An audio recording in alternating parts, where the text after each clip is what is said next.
एक बार भगवान बुद्ध के पास एक व्यापारी आया और कहने लगा, हे महात्मा, मुझे शराब की बहुत बुरी लत लगी हुई है। मैं छोड़ना चाहता हूँ पर मैं छोड़ नहीं पा रहा हूँ। मैं क्या करूँ?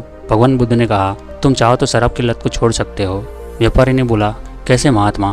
बुद्ध ने कहा, मैं तुम्हें एक कहानी सुनाता हूँ। एक समय शराब की लत से परेशान एक व्यक्ति संत के पास गया और विनम्र स्वर में बोला, गुरुदेव, मैं इस शराब के व्यसन से बहुत दुखी हो गया हूँ। इसकी वजह से मेरा घर बर्बाद हो रहा है, मेरे बच्चे भूखे मर रहे हैं, किंतु मैं शराब के बगैर नहीं रह पाता।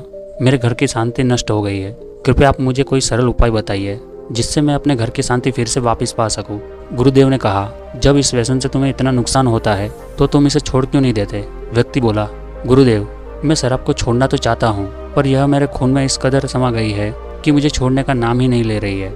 गुरुदेव ने हंसकर कहा, कल तुम फिर आना, मैं तुम्हें बता दूंगा कि शराब कैसे छोड़नी है। दूसरे दिन निश्चित समय पर वह व्यक्ति महात्मा के पास पहुंच गया। उसे देख महात्मा झट से खड़े हो गए और एक खंबे को कसकर पकड़ लिया। जब उस व्यक्ति ने महात्मा को इस दशा में देखा तो कुछ समय तो वह मौन खड़ा रह गया, पर जब काफी देर बाद भी महात्मा ने खंबे को नहीं छोड़ा तो उसे रहा नहीं गया और पूछ बैठा कि गुरुदेव, आपने व्यर्थ इस खंबे को क्यों पकड़ रखा है? गुरुदेव बोले, वत्स, मैंने इस खंबे को नहीं पकड़ा है, यह खंबा मेरे शरीर को पकड़े हुए है। मैं चाहता हूँ कि यह मुझे छोड़ दे, किंतु यह तो मुझे छोड़ ही नहीं रहा। उस व्यक्ति को आश्चर्य हुआ। वह बोला, गुरुदेव, मैं शराब जरूर पीता हूँ मगर मूर्ख नहीं हूँ। आपने ही जानबूझकर इस खंबे को कसकर पकड़ रखा है। यह तो निर्जीव है, यह आपको क्या पकड़ेगा? यदि आप दृढ़ संकल्प कर ले तो इसी वक्त इसको छोड़ सकते हैं। गुरुदेव बोले, नादान मनुष्य, यही बात तो मैं तुम्हें समझाना चाहता हूँ कि जिस तरह मुझे खंबे ने नहीं बल्कि मैंने ही उसे पकड़ रखा था, उसी तरह शराब ने तुम्हें नहीं पकड़ा है। बल्कि सच तो यह है कि तुमने ही शराब को पकड़ रखा है। तुम कह रहे थे कि यह शराब मुझे नहीं छोड़ रही,